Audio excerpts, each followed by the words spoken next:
बिहार विधानसभा चुनाव में महागठबंधन की करारी हार हुई। हालांकि कांग्रेस कुछ बेहतर स्थिति में रही, मात्र 6 सीट आए, लेकिन अब जो तस्वीर मैं आपको दिखाने जा रहा हूं वह सदाकत आश्रम की है। यहां पे जो तस्वीर नज़र आ रही है, कांग्रेस के जो कुछ नेता हैं, कुछ कार्यकर्ता हैं, वह यहां पे धरना प्रदर्शन कर रहे हैं, आंदोलन कर रहे हैं। वजह क्या है, इस वजह को भी हम समझेंगे, लेकिन इस वजह को समझने के लिए हमें इनसे बात करनी पड़ेगी। जी, क्यों धरना प्रदर्शन, क्यों विरोध प्रदर्शन, क्यों, किस बात का? देखिए, ये तो जग जाहिर हो गया है कि हमारे कांग्रेस में दलालों का वर्चस्व हो गया है, हमारे कांग्रेस में बिचौलियों का वर्चस्व हो गया है, हमारे कांग्रेस कार्यालय में बिहार में इसमें पैसे का खेल हो रहा है। इसमें ऊपर से लेके नीचे तक ऐसे लोग बैठे हुए हैं जो भाजपा आरएसएस के हाथ का खिलौना है, और इन लोगों के कारण जो स्थिति दुर्दशा हुई है कांग्रेस के, इसके लिए जिम्मेवार लोग हैं।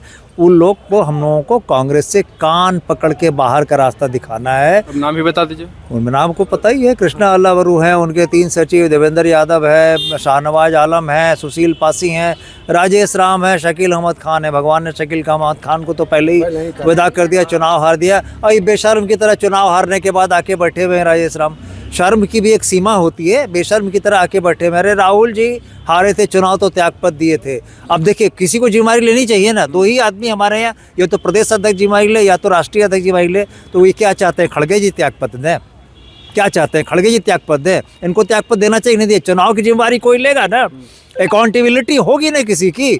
वही हम लोगों ने कहा है, जवाबदेही तय हो, इन दलालों को भगाओ यहाँ से, नहीं तो ये लोग, बहुत सही कहा हमारे मित्र ने कि अब ये सदाकत बेच देंगे कांग्रेस को। तो बेच कहा हमारे मित्र ने, मतलब हम लोगों में से साथी में आदित्य। अच्छा, 36 बीघा जमीन थी, मौलाना मजरूल हक साहब ने दिया। आज कितना है? आज 16 बीघा भी नहीं है। तो अब निशाना तो इसी पे ना होगा। कांग्रेसी वर्कर को बेचा गया, कांग्रेसी ईमानदार सिपाहियों को बेचा गया, उनका सौदा किया गया। बिक गए तब ना? अरे उनका बिक गए तब ना? सौदा क्या बीत गए, मतलब बिक गए तब ना, किसी ने बेच लिया तो। अरे भैया, जो इंचार्ज बेच, हक को मारा गया, बेचा किसने? बेचे तो बेचा किसने?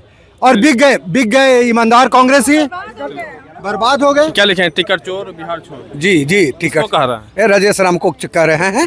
हाँ, और हमारे प्रभारी जो आए थे, सबसे पहले बिहार कांग्रेस को बर्बाद करने वाले अल्लावारू प्रभारी हैं, जो 3 सेल को बना करके उन्होंने भेजा। और आज बार रूम जो अदर जगह चलाया गया, जो कि सदाकत आश्रम में बार रूम चलता था, और हम बार रूम का कोऑर्डिनेटर हूँ, और बार रूम से आज तक इन्होंने नहीं किया। और कौन बार रूम में कंट्रोल किया था जो इस तरह का टिकट देने का काम किया बिहार में? और इसका जवाब दे कौन लेगा? हम ही को कहा था कि क्या आपको शादी हो गया है? ये अल्लावारू जी शादी करने के लिए था। क्या आपका बाल बच्चा है? क्या मेरा बाल बच्चा है? क्यों आप आश्रम में आते हैं? आश्रम में क्यों आते हैं? आप फील्ड में देखिए। मैं अल्लावारू जी से पूछना चाहता हूं कि आप इतना दिन रह करके कितने सीट आप जिताने के काम किया, और आपका दायित्व क्या बनता है? आप आ करके, अगर जो सच्ची कांग्रेसियां हैं, आप राहुल गांधी को सिर को झुकाने का काम करवाया है, और बिहार में 6 सीट जीता है। वो रहेंगे कांग्रेस में कि न रहेंगे, ऊपर वाले जाने। पार्टी के जमीनी और समर्पित कार्यकर्ताओं का राजनीतिक हत्या किया गया, पार्टी के आत्मा पर प्रहार किया गया, राहुल गांधी जी के पीठ में खंजर भोंका गया। इन लोगों ने, दर्जनों लोगों ने मिल करके रातों रात राहुल गांधी जी का जो मेहनत था, पूरा हवा और माहौल जो बना था बिहार में कांग्रेस का, कार्यकर्ताओं में जो उत्साह था, उसको इन लोगों ने मोटा रकम लेकर के गैर कांग्रेसियों के हाथ है, जिसमें भाजपा आरएसएस के ज़्यादातर लोग हैं। तो ये कांग्रेस को स्लीपर सेल से भरने की जो साजिश है, ये जो इन लोगों की मंशा है, जो राहुल जी कहते हैं स्लीपर सेल को हटाओ, आज ये 45 लोगों पर नोटिस थमा दिया इन लोगों ने कि ताकि इन लोगों को पार्टी से बाहर किया जाए। तो आप पार्टी विरोधी काम की जाए तो क्या करेगी? नहीं, लगाया गया आरोप कि इन लोगों ने हराया है। हम पूछते हैं, जब आप भाजपा आरएसएस जदयू के लोगों को टिकट दिए, जिसका प्रमाण अभी भी है, 19 से 6 पर ला दिया आपने पार्टी को, तो आपने टिकट को बेचने का जो काम किया, कभी आपने इतना बड़ा युद्ध के मैदान में आप चले गए, कभी आपने कार्यकर्ताओं से संवाद नहीं किया, पार्टी के सीनियर लीडरों से आपने संवाद नहीं किया, टीम बनाने की कोशिश आपने नहीं की और आप मैदान में उतर गए, तो सवाल उठता है ये तो होना ही है। और इतना ही नहीं, इन लोगों ने पार्टी का जो नियम, पार्टी का जो संविधान है, उसकी धज्जियां उड़ा डाला इन लोगों ने। चलिए हम आपसे बात कर लेंगे, एक बात और बात कर लेते हैं। पप्पू यादव आए थे, उनका भी आप लोग विरोध किए। तो पप्पू यादव कौन है? पप्पू यादव टिकट चोर है, पप्पू यादव सौदागर है, इसलिए उसका विरोध किए। और देखिए अध्यक्ष उसके बाद आए, अध्यक्ष इतना कमजोर है कि हमारा सामना नहीं कर सकते हैं। पहले पप्पू यादव ऐसे गुंडे को उन्होंने भेजने का काम किया। पप्पू यादव क्या गुंडा कर रहे हैं? तो और क्या, यहाँ आके यहाँ 50 आदमी के साथ वो नारा लगा रहा है, गुंडागर्दी बिहार कांग्रेस में हम नहीं चलने देंगे। ये हम राहुल गांधी जी के सिपाही हैं, डरना नहीं हमें है। और हम बिहार की धरती पर बिहार कांग्रेस को पुनर्जीवित करने के लिए संघर्ष कर रहे हैं। और ये संघर्ष जब तक ये राजेश राम नहीं हटेगा, ये टिकट के सौदागर कृष्णा अल्लावरू और सारे प्रभारी जब तक नहीं हटेंगे, ये संघर्ष आंदोलन जो है बिहार कांग्रेस का सारे सच्चे सिपाही लोग ये करते रहेंगे। क्या नाम है आपका? आदित्य पासवान। कहाँ का इंसाफ है, इसके पीछे कुछ किसकी जवाबदेही है, इसकी जांच होनी चाहिए। और आने वाले कल का जो भविष्य, पप्पू यादव आए थे, उनका भी आप विरोध कर दिए। 35 वर्षों का पप्पू यादव आए थे, राजेश गैर कानूनी काम हमारे बिहार प्रदेश के अध्यक्ष, हमारे बिहार प्रदेश के अध्यक्ष जी पप्पू यादव को पहले भेजे, तब बाद में आए। तू समझे थे कि यहाँ का कांग्रेसी डर जाएगा, ऐसा कुछ बोले क्या? धमकी दिए क्या बोले? कि आप लोग धरना क्यों कर रहे हैं। हम कहा कि पप्पू यादव वापस जाओ, तब अंदर चले गए। उसके अंदर देखा कि बात खराब हो जाएगा तो वापस अंदर चले गए। तो हम लोग पप्पू यादव से डरने वाले नहीं हैं। अब पप्पू यादव कांग्रेस में होते हैं कौन बोलने वाले, वो होते कौन? तो कहते हैं कि हम सच्चे सिपाही हैं। सच्चे सिपाही झूठ बोलते हैं, वो बरगला रहे हैं, वो दलाल है। टिकट भी उसने 5 आदमी जिसको दिलाया उससे पैसा लिया है। अफाक जैसे आदमी को उसने टिकट काट दिया, जो वहाँ अफाक वहाँ जीतने वाला कैंडिडेट था कांग्रेस का कस्बा से, उसका टिकट काट के दिला दिया दूसरे को। किसको दिला? तो वो कौन आलम कर मजहर था, हाँ? इरफान आलम को दिला टिकट दिला दिया। इरफान आलम हार गया, वहाँ जीता कहाँ, लोजपा का कैंडिडेट। ये क्या कर रहे हैं? जेडीयू से आया हुआ। और एक चीज बता, अभी अल्लावरू जैसे आए थे तो एक उम्मीद जगी थी कि वो काम कराएगा। 243 पर वर्करों से काम कराया, माँ बहन योजना कराया, झंडा लगवाया, दर दर गुलदस्ता योजना दिया, सब वर्करों को कम से कम लाखों रुपया लगा। और उसके बाद भी उसने टिकट नहीं दिया। टिकट दिया किसको? जो बाहरी से लोग आए। एक विनोद चौधरी है, सिकंदरा से लड़ा है, जो कभी पार्टी में नहीं रहा। टिकट वोट कितना आया? नोटा से भी कम आया, 1700 करोड़। कुमरार में इंद्र चंद्रवंशी को टिकट दिया, वो कभी पार्टी में नहीं रहा।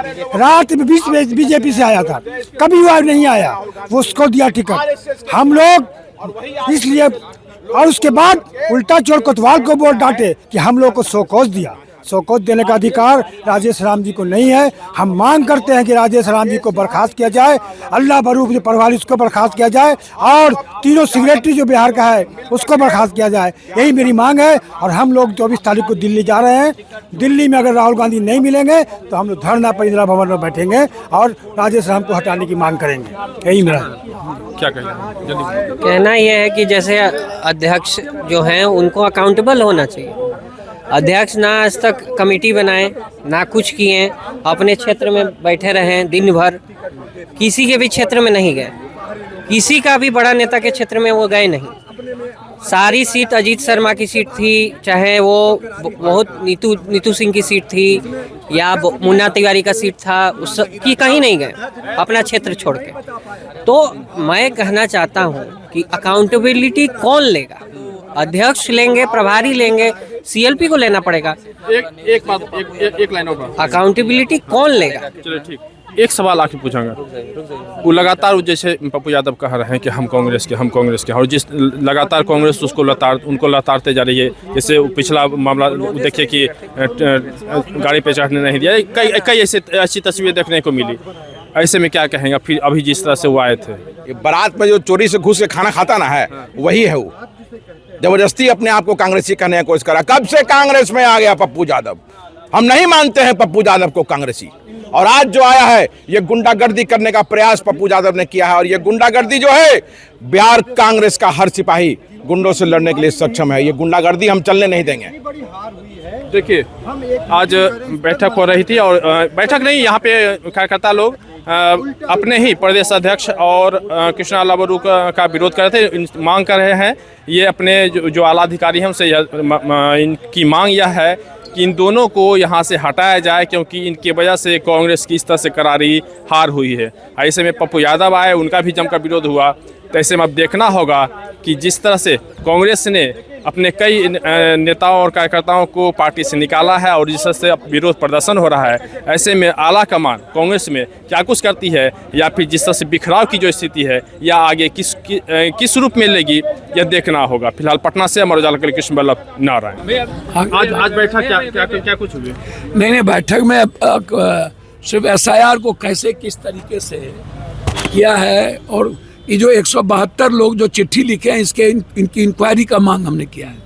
172 लोग जो चिट्ठी लिखे हैं, इनकी इंक्वायरी का मांग हम लोगों ने किया है कि इनकी संपत्ति की जांच होनी चाहिए किसी भी कीमत पर। जो और क्या 172 लोग ही हैं, तो एक तो इनकी संपत्ति की जांच हो, दूसरा चीज़ VVPAT की गिनती हो हर कीमत पर, और तीसरा चीज़ इलेक्शन कमीशन के खिलाफ सुप्रीम कोर्ट जाने की ज़रूरत है। और चोरी करके किया गया है, नीतीश कुमार मजबूरी है, बीजेपी की और हमारी जौहरी है। चलिए, अंदर में विद्रोह भी शुरू हो ये सब का कोई विद्रोह है, लेकिन आपसी विद्रोह के अंतर कला बीजेपी कांग्रेस को कमजोर कर रही है। हम तो हाथ जोड़े हुए सब। अरे आपका क्यों विरोध होने लगा था? कोई विरोध नहीं। अब भैया एक बात बताइए, हाथी चले बाजार, वो देखिए जिंदाबाद लगा, हाथी चले बाजार कुत्ता भूखे हजार, ऊँट बैठी हो जाए तो गधा से ऊंचा हो। नहीं तो आप ही का यहाँ पर क्यों विरोध? कहाँ विरोध हमारा? वो देखिए तो बच्चा क्या बोल रहा है। कर रहे हैं सर आप, बैलेट काउंटिंग होनी चाहिए। हाँ बिल्कुल, चलिए।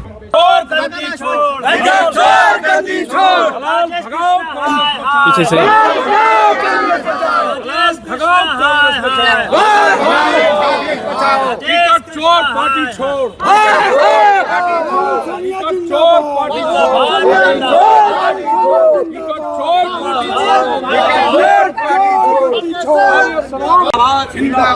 कार्यकर्ता साथी जिंदाबाद जिंदाबाद जिंदाबाद। जो कार्यकर्ता से टकराएगा चूर चूर हो जाएगा, जो कार्यकर्ता से टकराएगा चकनाचूर हो जाएगा। अगर आप ये वीडियो YouTube पर देख रहे हैं तो हमारे चैनल को सब्सक्राइब करें और बेल आइकन को दबाना ना भूलें। अगर आप Facebook पर ये वीडियो देख रहे हैं तो हमारे पेज को लाइक करें।